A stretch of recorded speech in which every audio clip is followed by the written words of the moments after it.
Good evening. Welcome to the Region of Queens Municipality Special Council meeting. It is Thursday, April 11th, 2024. It is 6 p.m. I will call the meeting to order. Changes or approval of the agenda. There is one item we are adding to the agenda, and that is an update on Milton Pool. So Milton Pool will be 3, and then draft budget discussion will be 4. Could I ask for approval of the agenda? Moved by Councillor Brown, seconded by Councillor Gidney. All those in favor? I am going to allow CAO Drodry to explain what's been discovered respecting Milton Pool.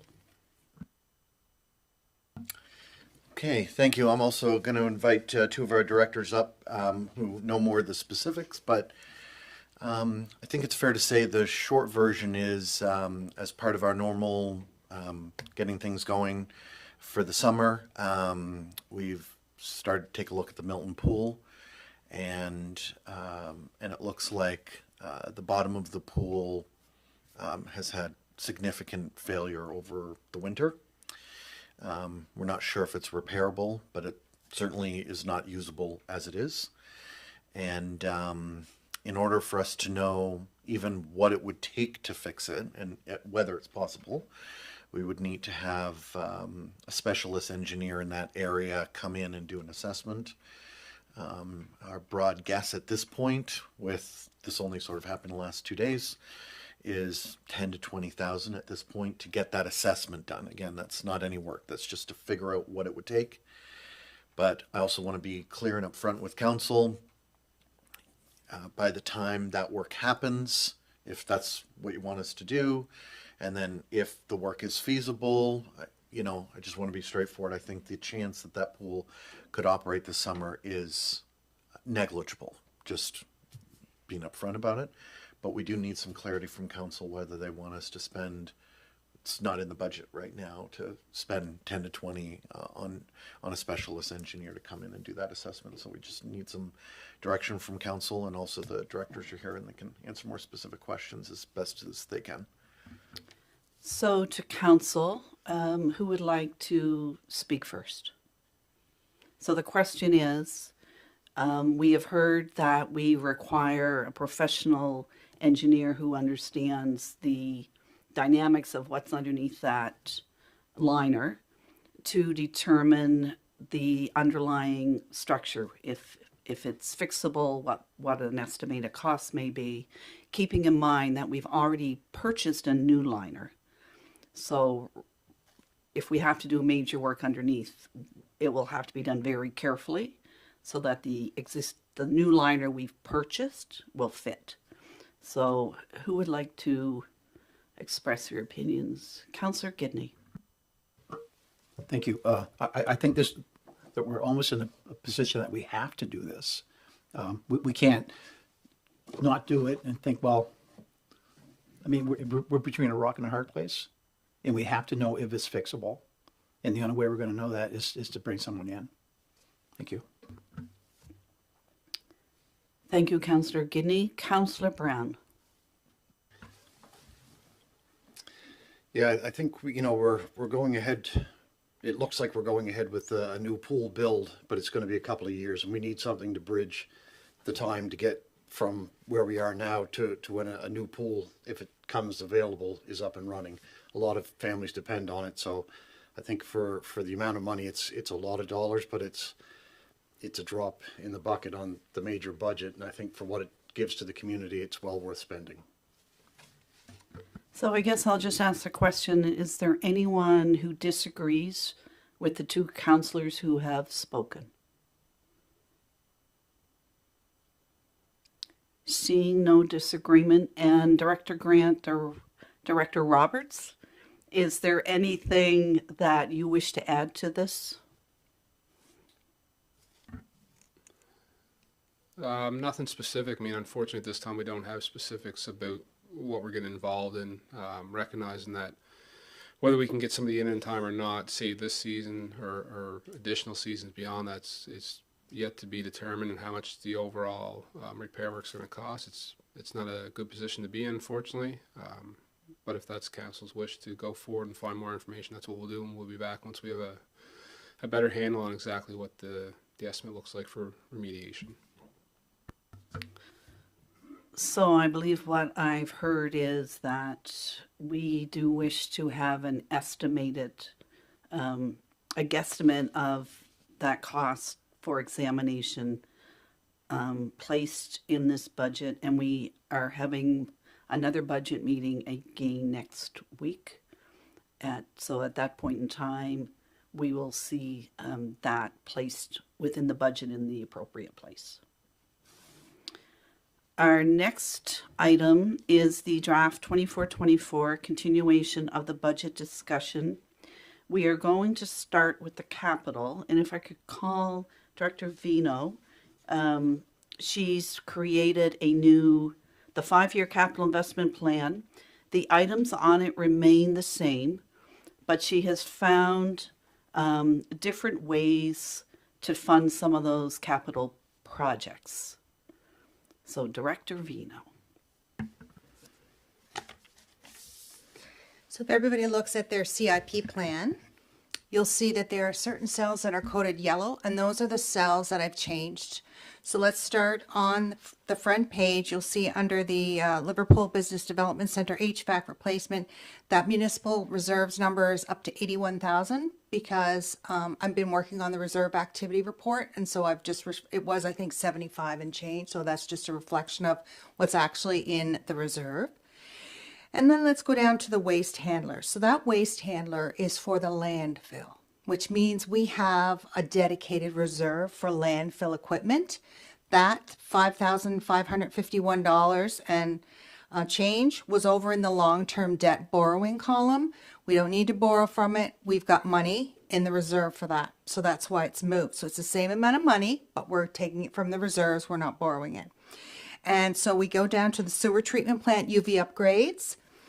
Those I've moved to federal funding because they qualify for funding under the Canadian Community Building Fund, aka gas tax, because they're for wastewater management. So I took it out of the long-term debt column and I've moved it into the federal funding column. Okay. The last change that I made was on the second page. 2627, again, we're looking at a replacement waste handler. That is a piece of landfill equipment. And we do have money in the reserves, or we're forecasted to have it. So I moved it out of the long-term debt borrowing column and moved it into the municipal reserves column. Now, as you know, when we start using our reserves, that's optimally what we would like to do, because we have interest, we're making interest on our reserves, and I'm not really sure what the borrowing costs are going to be. So we're always going to try and use our reserves first if that's what council wishes to do.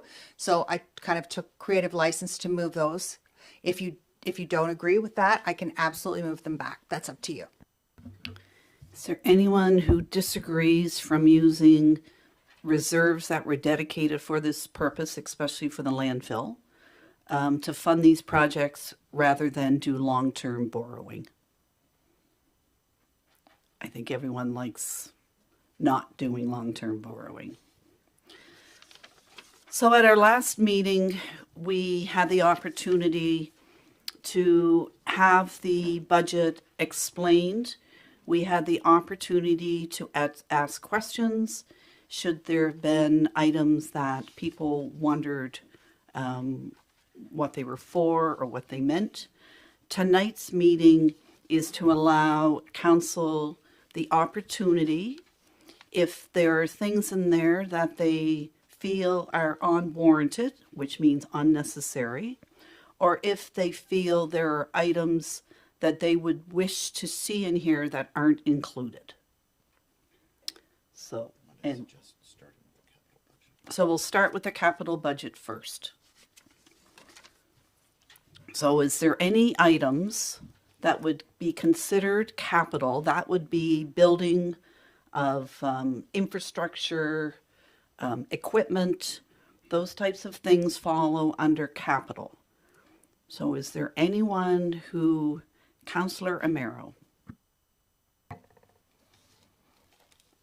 I would like to see an accessible washroom and change facility for the splash pad and the accessible playground. Just something that consisted of a toilet, a sink, and maybe a change table. We had talked about that at previous council meetings, and that's what I'd like to add. Thank you. So on that note, we need discussion on that note because we need to agree or disagree whether or not we want to see those in there. We would have to determine if we did, then at our next meeting, we would have to see how they would be funded, if it would be a long-term borrow, an estimate of the cost. We have no idea of those things.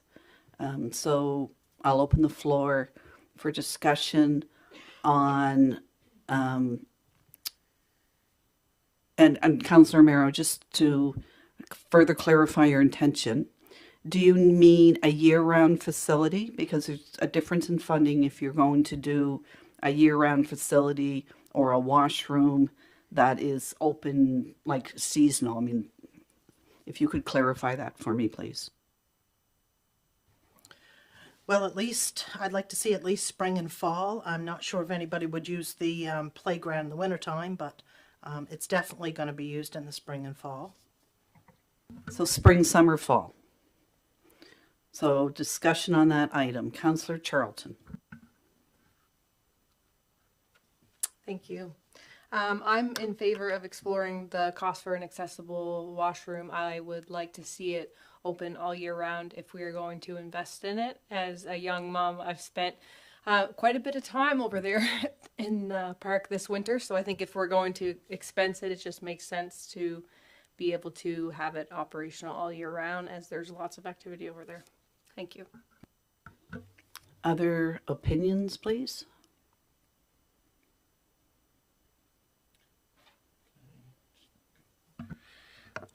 Yeah, so I think one thing that I might suggest, but it's up to council, because I'm not sure even in the next week or two we would have a solid estimate about what that would cost to bring forward. That maybe what might make sense if council's amenable, but that's up to you, is maybe putting some money in perhaps the operating budget under Public Works to assess out what it would take to build that and get a full costing of it. I know it sounds like, well, it's one washroom, but there's water sewer services to consider. There's also the power issue. So there's some layers of complexity to that. So I would suggest if council would like to see us sort of move forward on that, since we don't know how much that would cost, the best place to start is to earmark some money to actually do a design. And that when you mentioned power, I was reminded of the fact that because of the low phase power that runs there, that prevented us from doing cameras, the higher quality. So it would be, Councillor Romero would have to have a look at power upgrade, water, and sewer hookup to that location. This is mid-April. So if CEO Jodry's suggestion was accepted, then what we would do is put money in the operational budget, understanding that a building, it's highly unlikely that a building would be built in time for this season. So, Councillor Romero, how do you feel about that? Yeah, I understand that. That is not a problem. I just I think it would be very important to have that building there and the power as well, and then we could also work on having the cameras there as well. I think it's important. I think it's going to be definitely a need. Thank you. So is there anyone who objects to having money placed? And I do not know the funds that would be required.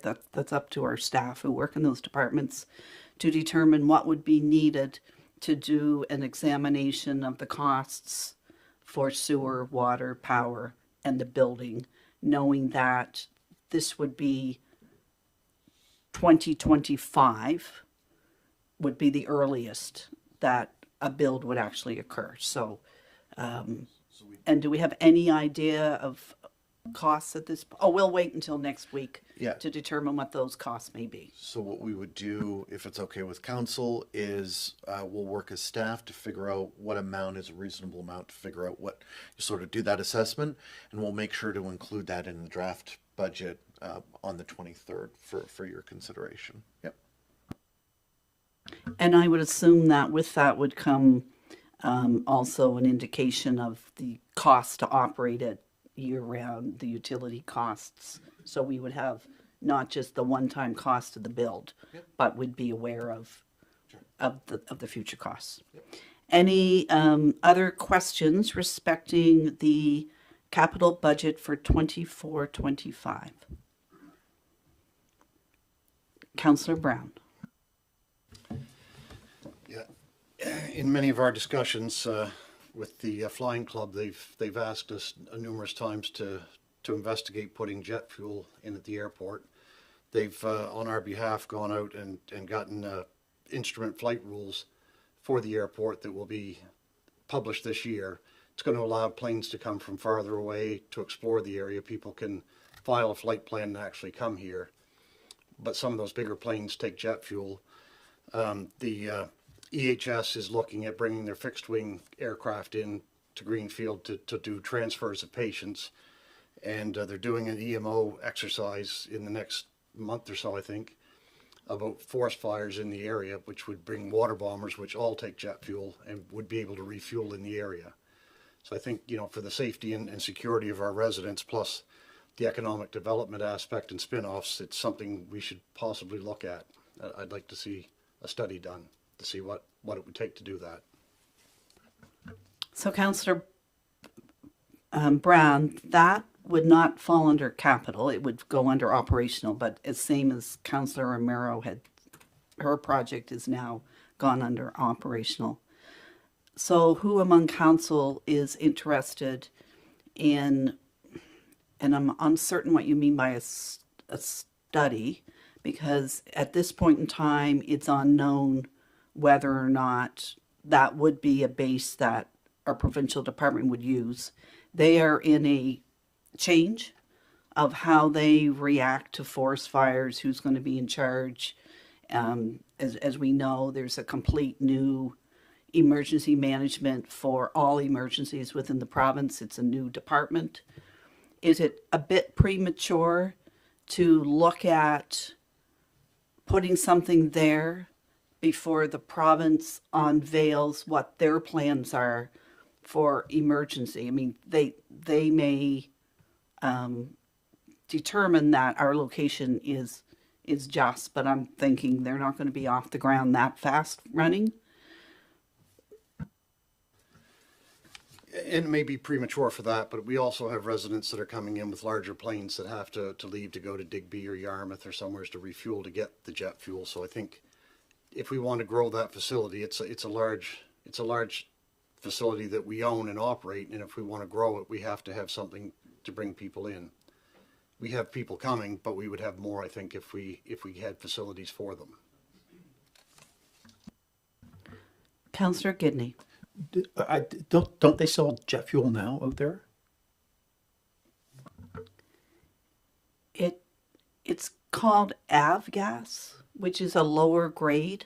So the small planes that are there, the little single props, the little ones, they use a fuel called avgas.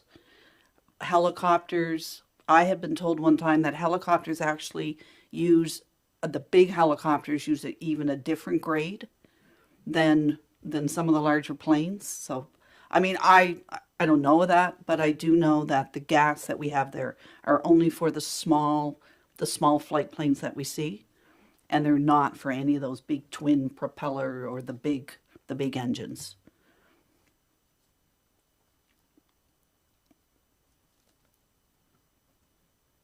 So is there questions? And Councillor Brown, I'm still not sure what you mean by a study, because I believe to determine what the cost would be a simple phone call to someone who does that to come out and look. So therefore, I'm wondering what you mean when you say a study to examine it, because determining the cost would be easy. But at this point in time, I would prefer waiting until the province does its complete new emergency look at the province, because they are looking at how to control wildfires, where the fuel sources are coming from, those types of things. I mean, you can spend, easily $60,000 hiring a flight person to look at what would happen if and where people may come from. So I don't understand when you say study, what you envision as being part and encompassing the study. I think what I'm looking for is just for the costing for it, to be prepared to go if we need to go. Just to be prepared.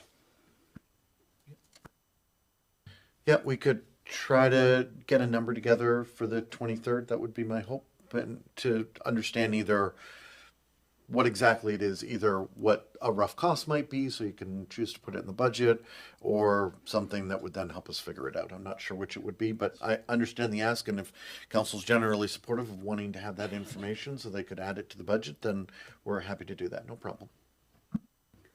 Councillor Charlton? Thank you. Would there be an opportunity for us to reach out to our MLA or other representatives from the province to see if there could be a conversation take place about something like this, to see how we could support them if they were interested in what Councillor Brown had said that they may do with some of this stuff? I think his points are valid, but to your point, Mayor Norman, it may be a little bit early, but I don't think it's too early for a conversation. We do also have opportunities to fund things in the future if this isn't the right time. Thanks. I am aware of an upcoming meeting with the minister and staff of the new department. An invitation was sent out to mayors and CEOs respecting the new department. So I would prefer we wait and work with the province if there is room for a location for that type of gas here. And Councillor Charlton, you're correct. If they deem the airport that we own as being significant in their emergency plans, then one would think that they would also provide assistance, because that would be a huge benefit to emergency services and firefighting.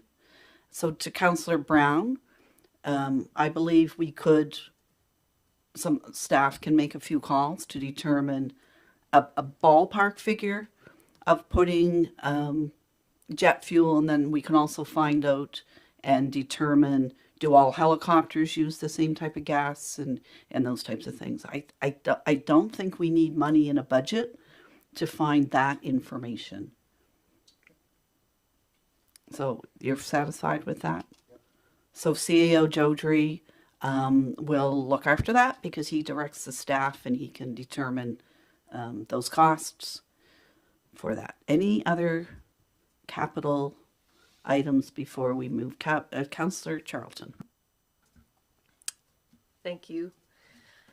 I guess I've been wondering, I've brought it up before in the past, just about where there's been certain sidewalks that have just ended, not continued on. And so when I look around in the town of Liverpool, where we do have the ability to add sidewalks more easily in some ways, I just think that it would be nice to make a plan for the future where we can invest in sidewalks. I think of the building we own where the call center has presided. It's going to be a temporary home for a library. We own that building, and there are no sidewalks ending at Meadow Pond. In my district in Cobb's Ridge, the sidewalks end and don't connect over to College Street. And there are definitely other areas in Councillor Gidney's district. So I just think that long term it would be nice to develop some sort of plan with priorities so that we could invest in sidewalks, because things like gas tax, or they fund those. And so I think it would be important to further the accessibility in our community and have, these areas accessible for all. So for your consideration, thank you. So back to you. What do you have any suggestions, or do you see this as staff coming back at a later date with a plan of if it's area rate reserve money? Because to me that is a benefit to those living in Liverpool, because those are it would be residents within Liverpool who will be walking to the library or walking on the streets you mentioned, which in my mind should be an area rate fee. Doesn't necessarily have to be, but Director Grant, at many, many meetings ago, we spoke about sidewalks, and there's not a straight linear meter cost for a sidewalk, because the sidewalk depends if it's on a hill, if it's going to require drainage, if it's going to require catch basins. So we could look at creating a reserve. I thought we were putting money off but there is no master plan, which would be, I would think, a task of a planning advisory, perhaps, to create a master plan for sidewalks. We've heard of the need to create a master plan for stormwater drain. So if there was a long-term plan for sidewalks and streets were identified based upon the number of homes on them, the number of traffic counts on them, is that what you were thinking of, a study with strategies of that type that is done internally with staff, council, and others? Thank you. Yeah, I think obviously we would need some staff input. I'm not sure what our CAO would have in mind, but in my mind, I'm just thinking like there's areas easily identified that are missing sidewalks, some that ended that were to be continued that for whatever reason, I'm uncertain why, were not. And so just to come up with maybe a priority, like in my mind, we have the library going into the building next door here, and so I would think that if we anticipate more traffic in that area, that perhaps that would be more of a priority than some other areas. And as far as the comment goes about the reserves, we pay for our sidewalks in District 13 as it is, so I don't have an issue with that. It's my understanding we'll have some reserve balance updates next week, and I believe there's a sidewalk reserve to some extent. I'm not exactly sure what the specifics are around that reserve, but if we could have that clarified next week, I think that would be helpful. Thank you. Yes, we could come up with, or staff, but I'm also wondering, upon your request, staff have been directed to do a traffic study. To Director Grant, who's sitting off-site, would sidewalks be considered as part of the traffic?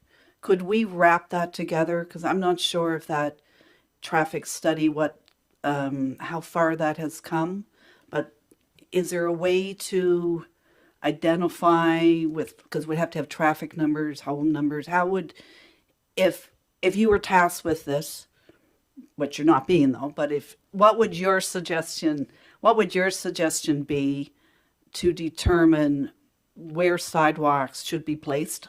I'm thinking there's probably people watching through Sandy Cove and Brooklyn who also have, and I see Councillor Merrow nodding her head, sidewalks, and I know council has always discussed sidewalks in that part of Greenfield. We do not own those roads, but there's, so it's, how would you suggest we go about that? Honestly, not sure exactly how to proceed. I mean, I think there's a few different ways. If we're specifically in Liverpool, it might be a little simpler. Outside of the town limits, it probably gets more complicated. But looking at kind of a needs adequacy assessment of what's there, if there's a need for sidewalks, there's enough pedestrian demand, those kinds of things, and if there's room and how complicated it gets after that, and like you suggest, maybe developing a master plan from there. How much time's invested in that? I couldn't answer that question in fairness right now. I'm hoping we get a full complement of staff that we need in the departments to do this. CEO Jodry, do you see this as something that once full complements of staff are in the coming 24-25 year, could this be done with in-house, or would this require external professionals looking at this?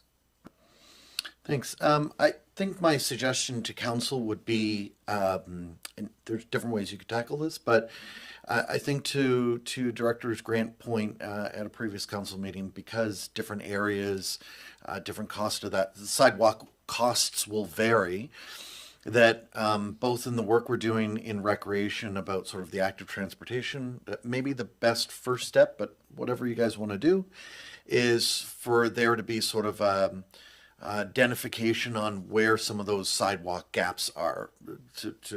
To what he was saying, sort of a gap like here where the different areas, and then some work on costing out what those different pieces of sidewalk would cost, what that might look like, and that will take some time. I don't know whether that's best done in house or not, but that would take some time, and there is a reserve for sidewalks of 105,000. And I think, Director Vino, we put 25,000 in every year. Yeah. For that. And then once we get all that information together, then council can decide how to fund it or whether to proceed or not. So maybe sort of sidewalk gap analysis is first, and I can talk to the staff about how best we may do that. And then we can bring that information back to you on the 23rd. Is that reasonable? Okay. Yeah. Also, sorry if I may, there were two other quick things I would just want to pass along. Some information flying back and forth, so this is good.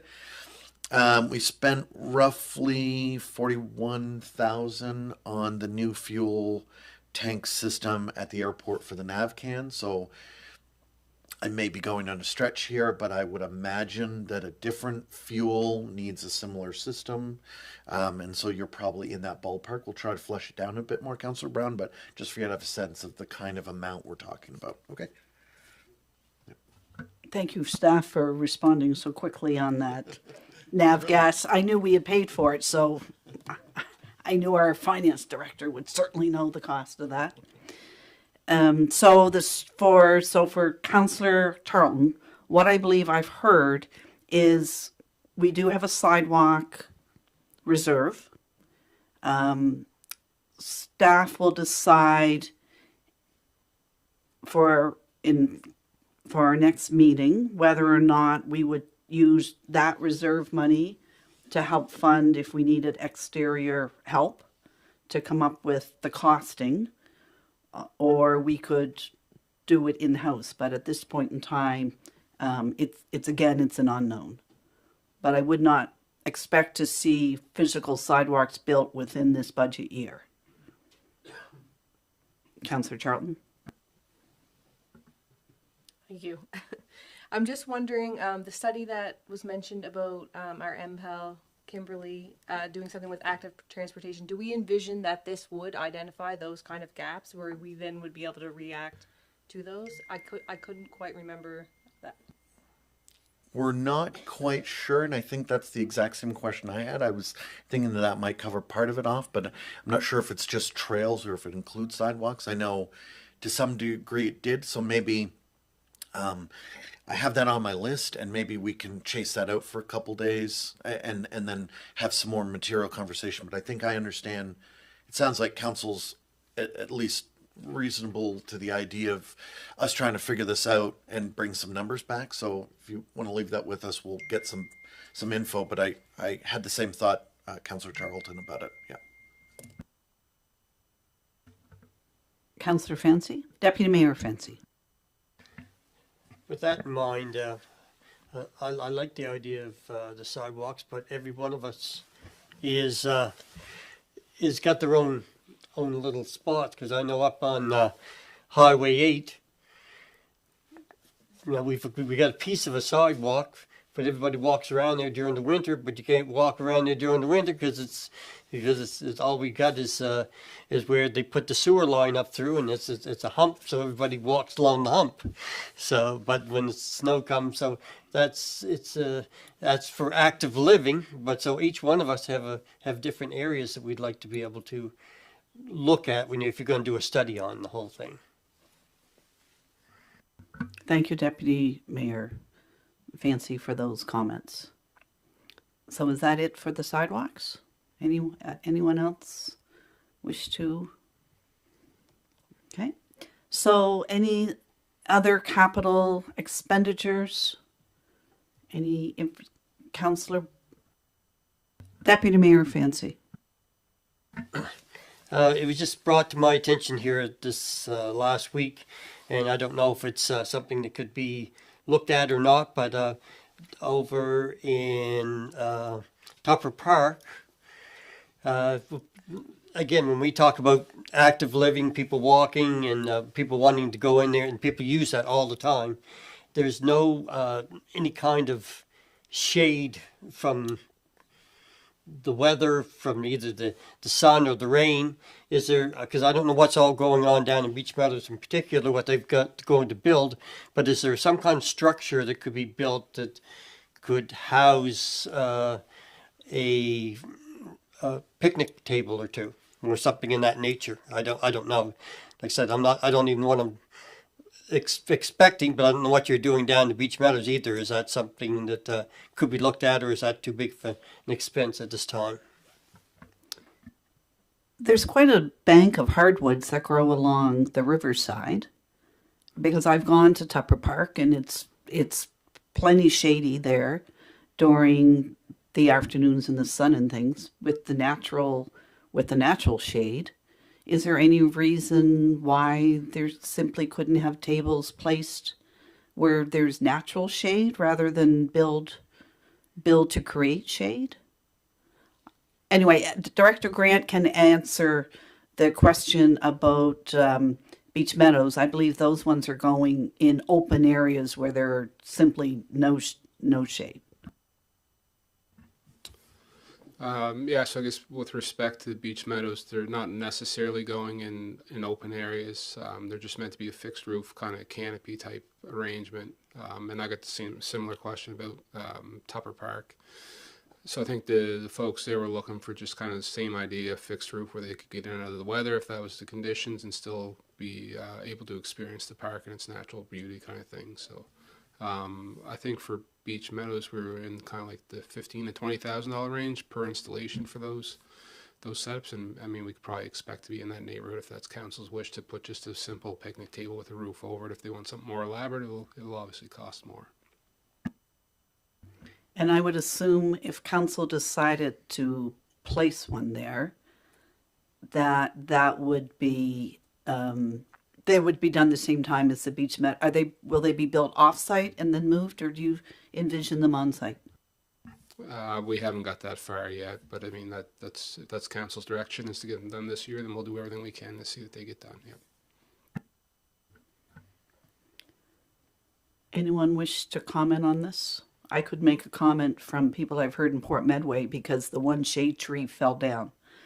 So there's no shade there, but we do have that lovely gazebo.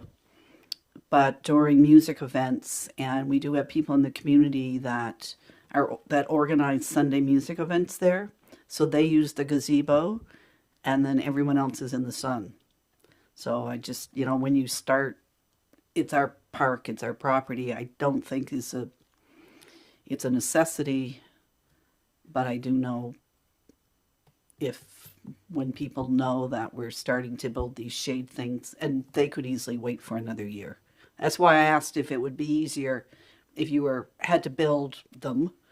Would it be better, cheaper to build a bunch? But if they're going to be built on site, it really doesn't matter. I guess whether we build them on site or off probably is not as important right now as whether we identify whether we're looking at the accessibility kind of related stuff and what kind of installation are we looking to offer residents of the community and the county so that we serve everybody the best. So let's go back to the Tupper Park. comments on a shade, a roofed shade built open-ended, just with a picnic table? Other councillors' comments on that? Councillor Gidney. Yes, I think it would be a very good idea. We need something over there. There's a couple draw cards. The museum, people go to see the museum there. And then they come down to look, sit around, have the picnic lunch. I think that'd be a really good idea there. Bring more people in. Thank you. And as we know, as we put these things in, many of our capital projects don't get done, and summer approaches quickly. Councillor Brown? I think if we're going to start adding covered picnic tables at the odd park, then there's a lot of communities that are looking for the same thing. I know residents in my area have been looking for picnic tables at the old Scout Camp Park, and down at Port Medway, there's places in Mill Village along the river that we could put picnic parks, picnic tables. So if we're looking at adding something like that, it might be beneficial to add a line item for every year to have something added to the park's budget for picnic tables to start upgrading all of our parks on a rotating basis. Not so much capital. So, Councillor Brown, you mentioned Mill Village, but I do not believe the region owns any land in Mill Village. Would have to look at land we own, and that's currently considered park land. So the question, do we just add a little bit of money every year into a park reserve, or what, or do we just put a little bit in every year, understanding that this year we know we're finishing Beach Meadows? Do we wait another year and then look at Tupper Park, Port Medway Park, the Cub Scout Park, Councillor Charlton, and then Councillor Amaro? Thank you.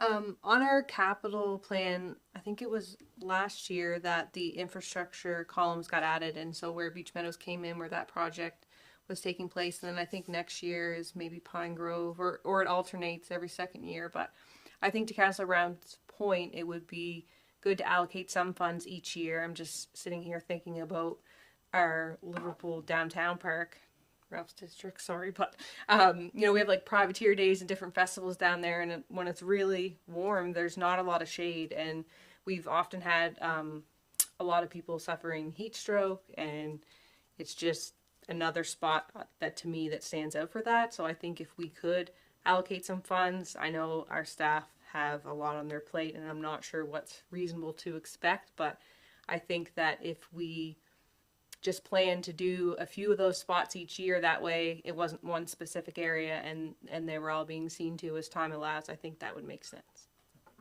CEO Jojoy?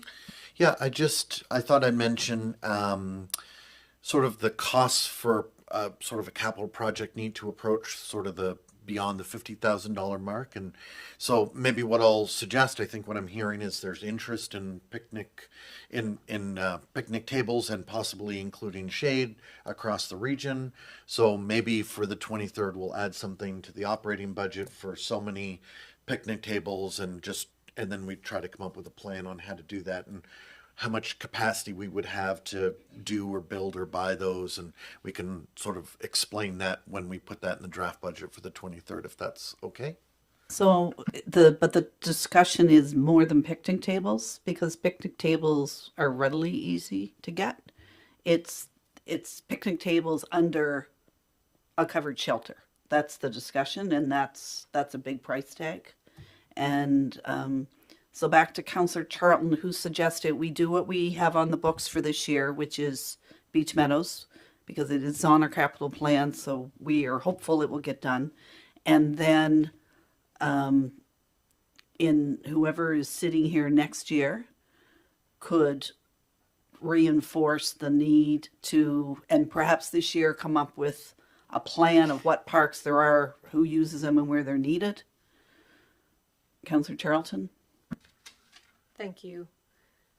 If our staff had the capacity to add a few of those, I certainly wouldn't be against it. I'm just sitting here thinking about the ones in Beach Meadows. Are these like on an accessibility lens? I'm just wondering if this is something that might be on Ms. Johnston's radar already, and then there's funds for accessibility, so it could be very well easily funded from possibly accessibility reserves that we already have, and it's not extra funds.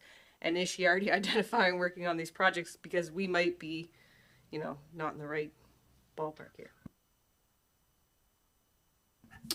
So the estimates, I guess, to speak to that for what work was proposed in Beach Meadows certainly identified accessibility provisions. I guess what I would say is that they're not going to be at the highest level necessarily addressing all the accessibility issues, but we do perceive them to be accessible by all users, yes. So perhaps I could hear from some other members of council on this item. Councillor Romero? I think it's very important to put some shelters in over some of these picnic tables, especially Privateer Park. That's a really open space and it gets very hot there. But maybe we could start with Beach Meadows and kind of get an idea and a look of what they're going to be this year. And then we could allocate funds to do so many each year. And maybe add some picnic tables as well. But I think at least if we do Beach Meadows this year, and then we can have a look and see what they look like and see the design and then go from there. So is there anyone who is adamant that the shelters be built in other parks this year?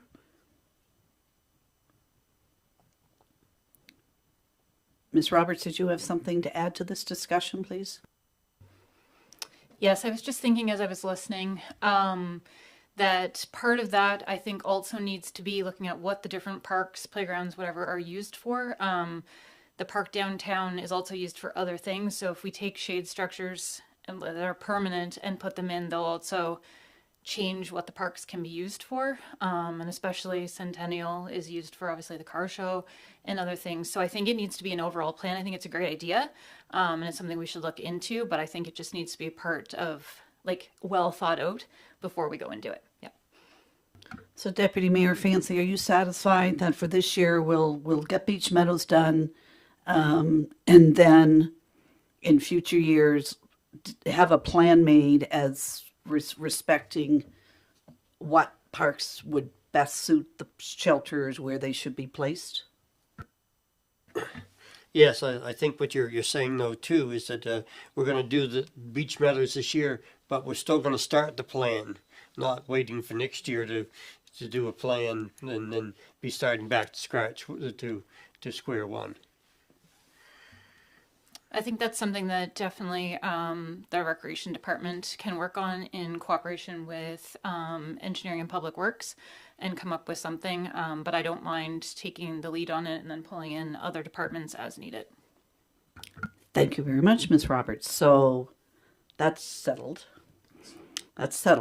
Anything else respecting built environment or equipment before we move on to the operational part of the budget? Okay, so the operational part of the budget, were there any questions, additions, deletions, anything that someone thought of after Tuesday's meeting that they had a burning question of? I do have a question regarding the scholarship amounts. The Region of Queens, we give out bursaries that we cannot control the amount because they're bursaries in the names of other people and we're simply the holders and the dispensers of it. I believe, and sorry, Director Vino, for catching you off guard, because I'm uncertain, is it $1,500 or $2,000 that the region provides for bursaries? We do one for North Queens, one for adult ed, and one for the high school, I believe.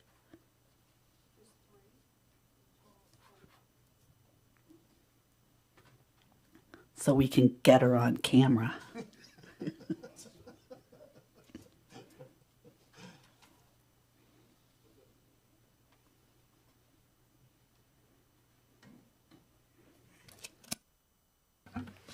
So Mayor Norman, I can tell you that the total budget for the scholarships hasn't changed since I started here. You won't see the trust scholarships on this statement because, as you said, they're funded by other investments that we hold. And I believe there's 3 scholarships out of that 4,500, but I don't know the denominations of them off the top of my head. They're all equal, so there's 3 at 1,500. And I know I've presented them, and other counselors have as well at different schools. And $1,500 seems very minimal when we present that on behalf of the Region of Queens Municipality, and we have service groups and private groups that are giving $2,000 or $2,500. I believe 1 or 2 other counselors have spoken to me about that. I believe it's like $20,000 now to get you through your first year of university. I would really like to see them increase somewhat. We do have some room. I would suggest doubling them to each $3,000 ones, which would take us to $9,000. Would that be a huge impact in our bottom line if we were to increase those scholarships, looking at understanding this is only draft at this point in time? Any addition of expenditures is going to hit the bottom line, but if you're looking at a $29 million budget, an extra $4,500 of expense, I think is something that's very manageable, and particularly for this cause. I know we talked earlier about adding studies that were $20,000, so it's really whatever council wants to do that will make that happen. So, council, I hope you all believe in helping us support our youth and in their second, as they leave high school. And this is not just university, this funds vocational schools, it funds secondary learning. I suggested 3,000. Do you feel that's a sufficient amount?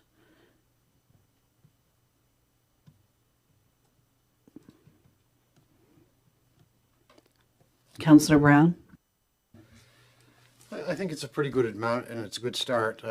I'd personally love to see us get into a scholarship to support people in the trades. I mean, we know that there's a shortage of trades workers. We tend to send people to university to get white collar jobs, but right now our building process is held up because we don't have trades. We don't have people to build houses. We have homeless people because they can't get a home built at a decent price. I would personally love to see us try to promote the trades in some way through scholarships. These scholarships are available to university students who are going into trades. They're any secondary education. We've funded LPNs, we've funded people taking car things at NSCC. So they do fund. They're not just university. It's for students who do them. So again, back to council, 3,000, Councillor Charlton. Thank you. I'm okay with 3,000. I also like that our bursaries are open to all students who can apply. I was on the bursary committee when I first became a counselor, and I recall quite a few applications where people were going to university.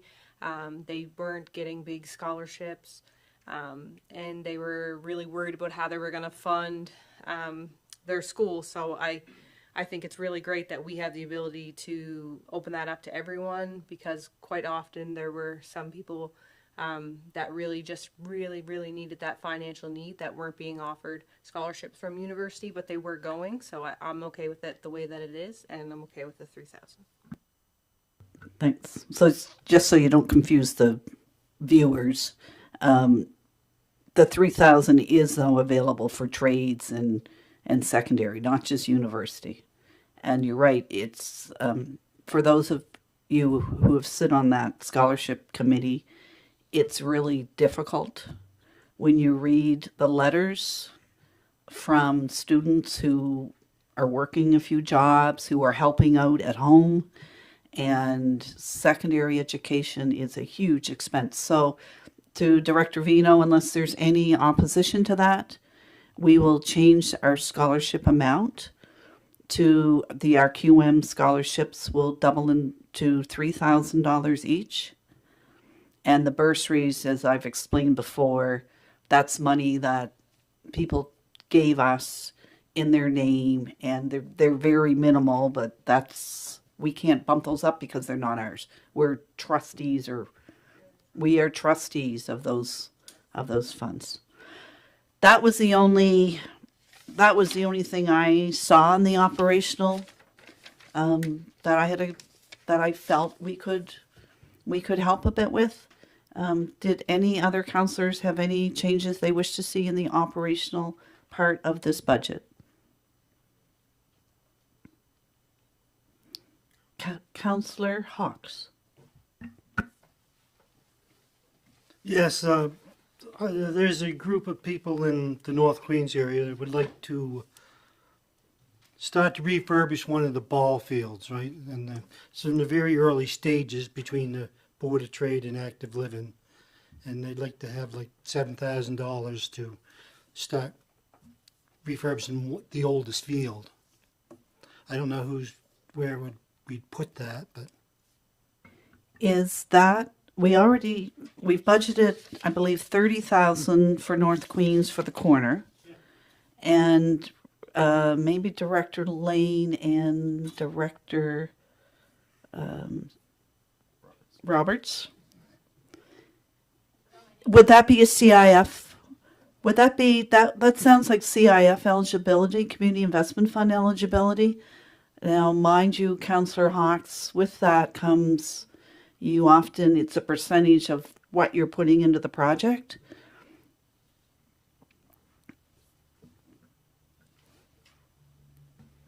So, comments on Councillor Hawks's question about could we just straight pay out $7,000 to the Board of Trade or North Queens Healthy Living, who we are funding this year, because we do fund them. So to staff. Thank you. So it would be an eligible expense. However, the North Queens Board of Trade does have an application in to the Community Investment Fund. And I believe the current limitations are that they wouldn't then be able to add an additional application.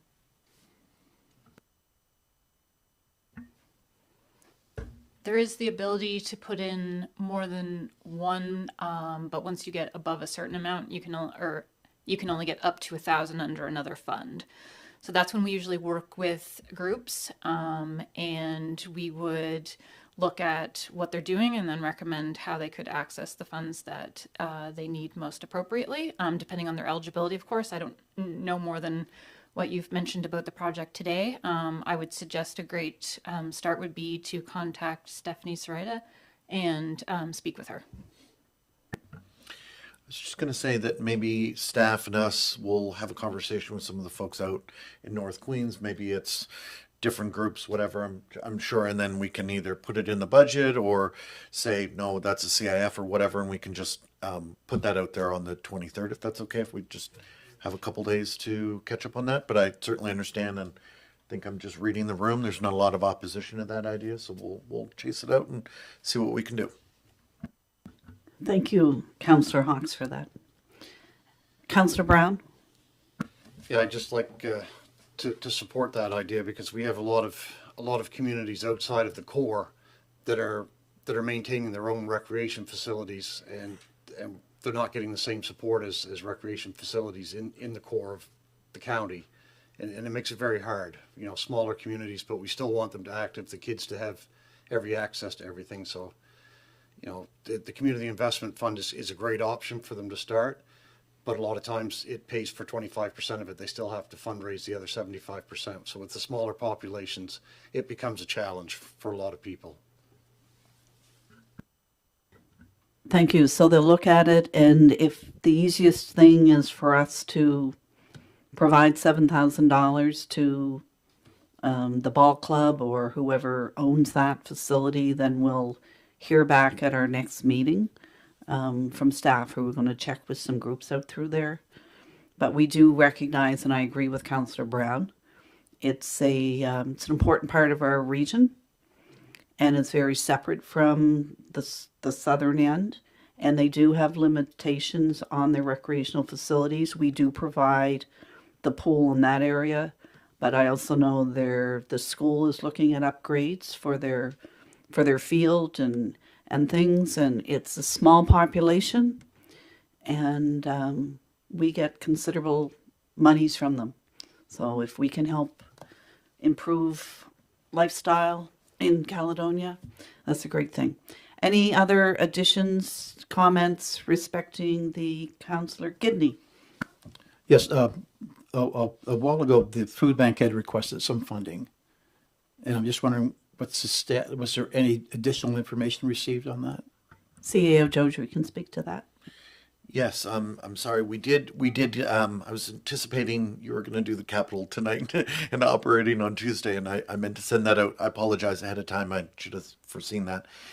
We did get not their 2024 like audited statements, but we did get their info from the last 2 years, like 2022, 2023, and I'm certainly happy to circulate that information out to council for your meeting on the 16th, so you can, I get the sense, maybe deliberate on that request.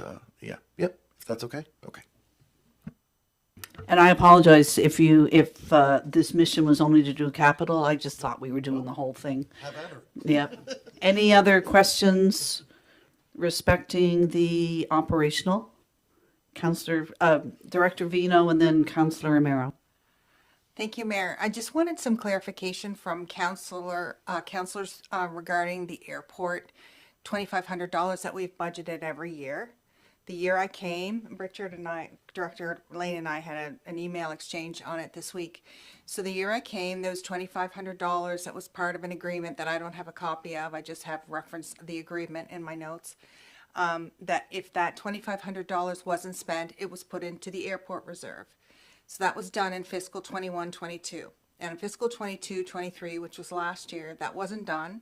I have a note that said not to do it. I don't know if it's because we purchased those airport hangars and we spent $25,000, but I'm coming back to council to ask you this year if we should take the $2,500, which has not been spent, and allocate it to the reserve and go back to doing that. And I'll just make sure that my note is very clear that this is going to continue until council decides otherwise. We've also, just a reminder, we also started putting $12,000 into that same reserve this year, this fiscal year, for the runway replacement. I know what my favorable response is going to be. So what should we do with the money that was not spent last year? Just put it into the airport reserve. So, yeah. As you can tell, Director Vino, we're getting the books ready for audit, so we need to clear up and clean up all that. Any other matters on operational? Councillor Romero and then Deputy Mayor Fancy. I just want to mention also that in our discussion on Tuesday, we mentioned about the mixer that wasn't in the budget for live streaming in between breaks. So we have to add that as well. You are correct on that. Thank you for reminding us. To see you get a thumbs up from across the way. And Deputy Mayor Fancy. I don't know exactly where this falls into, but I'll bring it up here. Is over at Pine Grove Park, where we have our little pond. When people come into Pine Grove Park going down over the hill, it's very steep. So people with disabilities, or if somebody can't hold a wheelchair, it's nearly impossible to come in that way. So they have to come in from the Irving or come in from across the train bridge. Is it something that I don't know if this is the time to bring this up or not? Is it a consideration, or we could something we could consider is on because I don't even know who it could be a land owning issue too, coming in on the lower end towards Milton and bringing a road in around the other side of the pond to be able to get wheelchair accessibility and such as. Yeah, there is money in next year's capital and for Pine Grove, but it's a bit undefined, and I actually think the work we should do over the next year is to, for example, suss out exactly what that looks like. And I think what I'm hearing is accessibility improvements at Pine Grove would be probably welcomed. And so, but we need to sort of flesh out exactly what that would look like. So my only suggestion is I think if council's okay, we would begin the work of trying to do that design work and kind of flesh that out and talk to the accessibility committee about it and sort of have that conversation. And then we would have a better scope for next year's capital and to know whether that was enough capital or too much in that case. If that would be my suggestion, Deputy Mayor, but whatever council wants to do. And I notice it's $250,000. It's 250,000, and it's identified from federal funding. So that would not be a taxable. It would not be on our tax rate. So it is on next year's capital. So we'll leave it, and the staff team will look at that whole accessibility issue with the park and what other infrastructures need it, because that is one of our very busy parks. And it's a lovely park that we're all proud to have. So thank you for bringing that concern. And as to CAO Jodry, are you satisfied that if this year we look at what's required, knowing that there is 250,000 in the next year budget to do upgrades to Pine Grove? That satisfies you. Thank you. Any other questions on the operating? Yes, Councillor Merrow. I've been asked also about the sign for Pine Grove. Is it in the budget to replace that or fix it? Yes, it's coming. Absolutely. So we will have a new sign there. Yes. Not going to say Queen's Coast.